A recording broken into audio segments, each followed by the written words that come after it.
بسم اللہ الرحمن الرحیم۔ السلام علیکم، ویلکم ٹو مہم کہانی۔ پلیز ناول کو لائک کر دیجیے اگر آپ نے ابھی تک چینل کو سبسکرائب نہیں کیا تو چینل کو سبسکرائب کر دیجیے۔ چلتے ہیں ناول کی طرف۔ پریحان کے لبوں سے ٹوٹ کر لفظ ادا ہوئے، وہ جو پہلے ہی اندر سے شرمندہ اور گھبرائی ہوئی سی تھی۔ منال کی دیوانگی کی گواہ تھی وہ، اب تو زمین میں مزید گڑ گئی۔ پروا پریشانی سے اس کے قریب ہوتی اس کے نم ہاتھ تھام گئی۔ What really? بٹ تم نے پہلے کبھی ایسا نہیں بتایا کہ تم حدید کے ساتھ انگیجڈ ہو۔ ریما بھی شوق تھی۔ نہیں بتایا کیونکہ میرے آقا جان نے منع کیا تھا کہ کہیں کوئی دشمن چال نہ چلے۔ بس وہ یہ بتانا بھول گئے۔ دوستوں سے بھی بچ کر رہنا ہے، ایسی دوستوں سے اچھا ہے انسان دشمن پال لے۔ تمہیں کوئی امیر زادہ ہی چاہیے تھا تو پہلے بتا دیتی۔ حد کر دی تم نے، میری جگہ چھین لی۔ کہاں گیا وہ منگیتر جو تمہاری ماں نے چنا تھا؟ کیا وہ سب ڈرامہ تھا یا شروع سے ہی تمہاری نظر؟ منال اسٹاپ اٹ! ریما نے اسے مزید زہر اگلنے سے روکا۔ میرا حبیب ساختہ آگے بڑھی۔ پروا فق چہرہ لیے ان دوست نما ظالم لڑکی کو دیکھ رہی تھی جو پریحان کی حالت کی پرواہ کیے بنا بولتی جا رہی تھی۔ Yes of course I said stop it, in fact مجھے چلے جانا چاہیے۔ مجھے چلے جانا چاہیے۔ اپنی بربادی کا سوال تو میں اس انسان سے کر لوں گی جو آج میری ہی دوست سے نکاح کر کے بیٹھا ہوا ہے۔ میں خواہ معصوم سمجھتی تھی تمہیں پریحان، مجھے تب سمجھ لینا چاہیے تھا جب تم ڈیئر کے بہانے اس سے ملنے کے لیے آفس پہنچ گئی تھی۔ تم نے بس اپنی معصومیت کا جال بچھانا تھا۔ منال سرد اجنبی لہجے میں بولتی جا رہی تھی اور شاید مزید بولتی کہ میرا متاسف سی اسے کھینچ کر باہر لے گئی۔ ہاں تم ٹھیک ہو نا؟ ریما نے پریشانی سے اسے دیکھا جو زرد پڑ رہی تھی۔ وہ بے ساختہ اس کی تکلیف سمجھتی اسے اپنے گلے سے لگا گئی۔ تمہارا کوئی قصور نہیں پریحان، پلیز منال کی بکواس مت سننا۔ تمہارا کوئی قصور نہیں۔ ریما اس کی گھٹی گھٹی سسکیاں سنتی نرمی سے دلاسا دینے لگی۔ وہ سب جانتی تھی پریحان کے ساتھ کیا ہوا تھا اور یہ شادی اچانک طے ہوئی تھی۔ وہ گواہ تھی۔ پریحان نکاح سے پہلے تک بالکل انجان تھی کہ اس کا نام کس کے نام کے ساتھ جوڑا جانے والا تھا۔ فریسا روم میں آئی تو ریما پریحان کے لیے پریشان سی بیٹھی تھی۔ پروا بھی خاموش سی تھی۔ پریحان کو باہر لے جانا ہے ریما، کیا ہوا؟ سب ٹھیک تو ہے نا؟ فریسا بولتی بولتی ٹھٹک کر رکی تھی۔ جی ہاں سب ٹھیک ہے، بس ذرا ایموشنل ہو گئی ہے۔ اب ٹھیک ہے، چلیں چلتے ہیں باہر۔ ریما نے جلدی سے بات سنبھال کر سرد بے جان مورت بن چکی پریحان کو سہارا دے کر کھڑا کیا اور پریسا کے ساتھ سہارا دیتی باہر لے گئی تھی۔ جب اسے خانزادہ کے پہلو میں بٹھایا گیا تو ہر آنکھ میں اس جوڑے کے لیے رشک تھا۔ وہ وجہ اور دلکشی کا منہ بولتا ثبوت تھا اور پریحان منمونی صورت والی چھوٹی سی گڑیا لگ رہی تھی۔ خانی بیگم نے تیکھی نسوں سے بغور جائزہ لیا اور دل میں قدرے اطمینان بھر آیا تھا۔ کم سے کم شکل کے لحاظ سے وہ دبتی ہوئی نہ تھی۔ جلد رخصتی کی تیاری باندھ لی گئی تھی۔ وہ اتنی ساخت اور سرد ہو چکی تھی کہ کب کیسے اور کس نے گاڑی میں بٹھایا، کون ملا اور کون نہیں، اسے کوئی ہوش نہیں تھا۔ حویلی میں پہنچے تو پریحان کا دماغ تک سن ہو چکا تھا۔ طبیعت اور حالت پہلے ہی بگڑ رہی تھی، اوپر سے اتنا لمبا سفر۔ اسے ایک نرم بڑے صوفے پر بٹھا دیا گیا۔ اس کے ساتھ بیٹھتی لڑکیاں خوش ہو رہی تھیں، تصاویر بنا رہی تھیں، شاید کچھ لوگوں نے بات بھی کی، مگر وہ گردن گرائے یوں خاموش رہی تھی جیسے گونگی ہے۔ اس نے گردن اٹھا کر کسی کو دیکھا بھی نہیں تھا۔ خانی بیگم خاندان اور جان پہچان کی عورتوں میں گھری بیٹھی تھی جن کے تبصرے عروج پر تھے۔ لڑکی اچھی لگ رہی ہے، اچانک شادی کا کیسے سوچ لیا خانی بیگم نے، وہ بھی انجان لوگوں میں؟ ہم نے تو سنا تھا بہروز خان کی حویلی سے خانزادہ کی دلہن آنی ہے، یہ تو کوئی اور ہی لڑکی ہے۔ لڑکی کا گھرانہ کچھ خاص نہیں تھا، انتظام اچھا تھا، مگر خان حویلی والوں کی برابری نہیں تھی۔ خیر بہو تو پیاری ہے، منمونی اور کم گو۔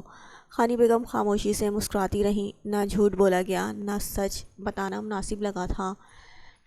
سارا مسئلہ یہی تھا، لڑکی تو اچھی تھی مگر خاندان اونچا نہ تھا۔ مرحوم ماں باپ بس ایک معمولی سے ڈاکٹر تھے۔ خانزادہ کی ضد نے یہ وقت دکھایا تھا کہ وہ گردن اکڑا کر نہیں بیٹھ پا رہی تھی۔ گل جان بیگم دلہن کو دیکھتی نہال ہو رہی تھی۔ خانی بیگم نے نخوت سے سر جھٹکا تھا۔ مردان خانے میں مردوں کے درمیان بیٹھا خانزادہ ٹانگ پر ٹانگ چڑھائے موبائل میں مصروف تھا۔ سردار صاحب ڈیرے پر بندہ قتل ہو گیا ہے، خان عازر کا بندہ بھاگتا ہوا آیا اور بھوکلا کر ان کو آہستگی سے بتایا تو قریب بیٹھا خانزادہ بھی جھٹکے سے سیدھا ہوا تھا۔ خان عازر پریشان ہو گئے۔ کب ہوا یہ؟ تم میری گاڑی نکلواؤ۔ خان عازر نے ایک نظر سب کو دیکھ کر آہستگی سے بندے کو ہدایت دی تھی۔ رکیں، میں خود جا کر دیکھوں گا سب، تم جا کر وہ جگہ بند کرواؤ، کسی چیز کو کوئی ہاتھ نہ لگائے، کوئی نہ چھیڑے، میں خود جا کر دیکھتا ہوں۔ خانزادہ نے موبائل بند کر کے رکھتے ہوئے اس بندے کو ہدایت دی۔ وہ سر ہلا کر نکل گیا تھا۔ خان رکو، تم مت جاؤ، یاد ہو تو ابھی دلہن رخصت کروا کے آئے ہو، اب اس معاملے میں مت پڑو۔ عازر خان نے نرمی سے اس کا بازو تھام کر اٹھنے سے روکا تو وہ ان کی گرفت سے بازو نکال گیا۔ آپ ایسے کہہ رہے ہیں جیسے اس شادی کو مان لیا ہے، آپ لوگوں کے لیے تو یہ عارضی شادی ہے، پھر اتنے اہتمام کیوں؟ اس کے استہزائیہ جملوں پر خان عازر ساخت ہوئے تھے، یعنی وہ ان کی منصوبہ بندی سے آگاہ تھا۔ وہ اٹھ کر زنان خانے پہنچا۔ خان زوار کو بھی اب وہ کسی خطرے میں نہیں ڈال سکتا تھا۔ بیرونی دروازے کے پاس رک کر ادب خان کو بلایا۔ ادب خان، گاڑی نکلواؤ۔ اس کی بھاری آواز پر سب متوجہ ہوئے تھے۔ ادب خان نے پھرتی سے گاڑیاں تیار کروائی تھیں، خانزادہ کی گاڑی اور گارڈز کی گاڑیاں بھی۔ وہاں سے پلٹ کر ایک سرسری نظر وہاں بیٹھی پریہان اور اس کے گرد بیٹھی اپنی بہنوں کزنوں کو دیکھا اور احتیاطاً اپنا ریوالور لینے کمرے کی طرف بڑھا۔ کمرے کا دروازہ کھولا تو بے ساختہ ماتھے پر بل پڑے۔ ہر طرف پھولوں اور کینڈلز سے سجاوٹ کی ہوئی تھی۔ سرخ گلاب اور موتی کی خوشبو سے کمرہ معطر ہو رہا تھا۔ نیلگو روشنی، اے سی کی ٹھنڈک سے ماحول خوابناک بنا ہوا تھا۔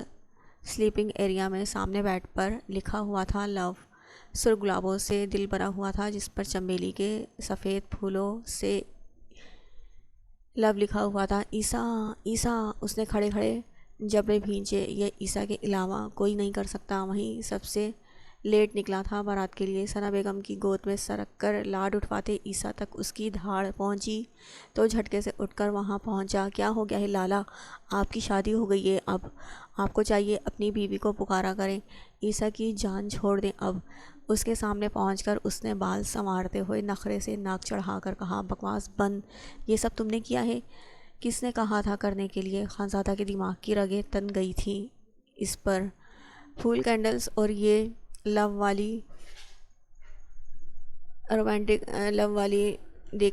لو والا ہارٹ دیکھ کر رومانٹک حرکتیں اس پر ناگوار گزری تھیں۔ لو والی امیچور رومانٹک حرکتیں اس پر ناگوار گزری تھیں۔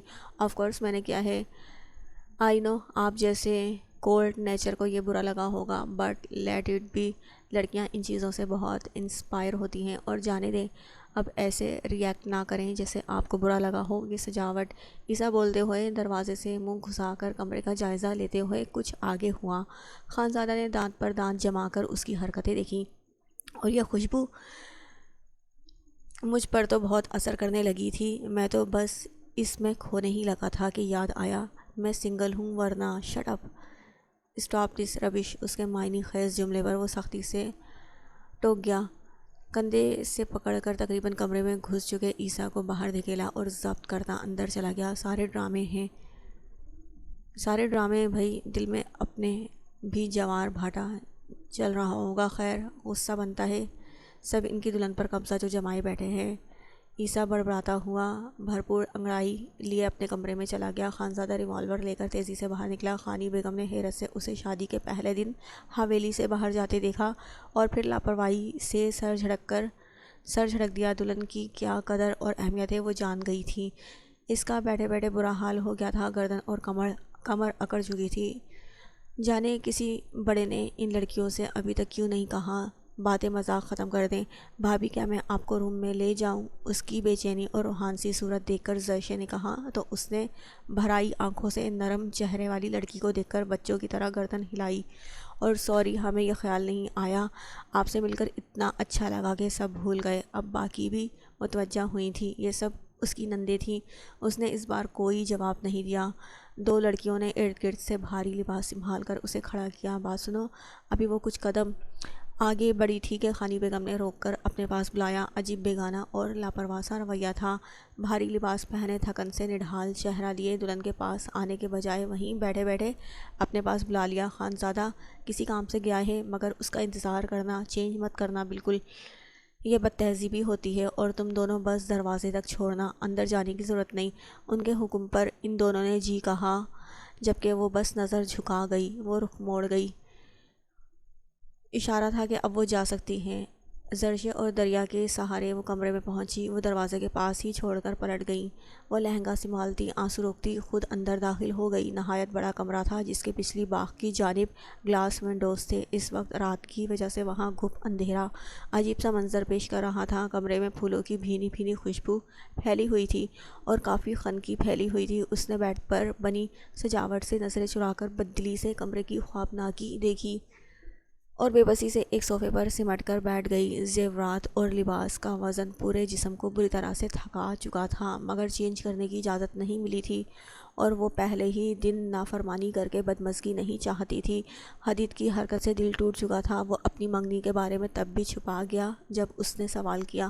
وہ مان ہی نہیں سکتی تھی شادی سے پہلے وہ انجان ہوگا کہ لڑکی کون ہے۔ اس نے یہ کھیل کیوں کھیلا؟ پریہان کے ساتھ ایک منگیتر کے ہوتے ہوئے اس نے اس کی دوست سے شادی کیوں کی؟ وہ جو کبھی اسے اچھا انسان سمجھ بیٹھی تھی، وہ سب خوش فہمی ہوا ہو گئی۔ اوپر سے اس شاندار بڑی حویلی کے مکینوں کے لیے کتنی انچاہی تھی وہ بھی نظر آ رہا تھا، اور وہ خود بھی تو آتے ہی غائب ہو گیا تھا۔ کسی نے اسے کھانے کا بھی نہیں پوچھا۔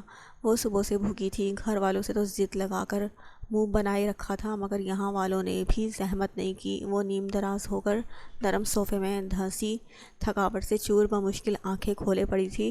گلے میں کب سے اٹکا آنسوؤں کا گولا آنکھوں کے راستے رخساروں پر پھسلتا جا رہا تھا۔ وہ مہندی سے سجے ہاتھوں سے آنکھیں رگڑتی روتی چلی گئی۔ اے سی کی مسلسل بڑھتی کولنگ سے کپکپاہٹ طاری ہو رہی تھی۔ وہ نہیں جانتی تھی ریموٹ کہاں ہوگا اور کولنگ کم کر سکے، نہ ہی بلینکٹ کا پتہ تھا۔ نکاہت اور تھکن سے حال ایسا تھا کہ اٹھ کر ڈھونڈنے کی ہمت بھی نہیں ہوئی۔ وہ نہ چاہتے ہوئے بھی لرزتی کانپتی نیند میں چلی گئی تھی۔ رات کو کافی دیر سے جب پولیس بلوا کر وہ لاش اور ارد گرد کا جائزہ کرواتے معاملہ سنبھال کر حویلی پہنچا تو رونق اور باتوں کے بجائے سناٹے گونج رہے تھے۔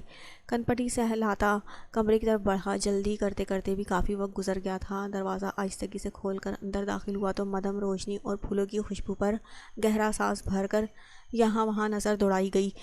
کچھ ان کے علاقے میں رات ویسے بھی ٹھنڈ ہو جاتی تھی، اس پر صبح سے چلتے اے سی کی وجہ سے کمرے میں کولنگ بہت زیادہ بڑھ چکی تھی۔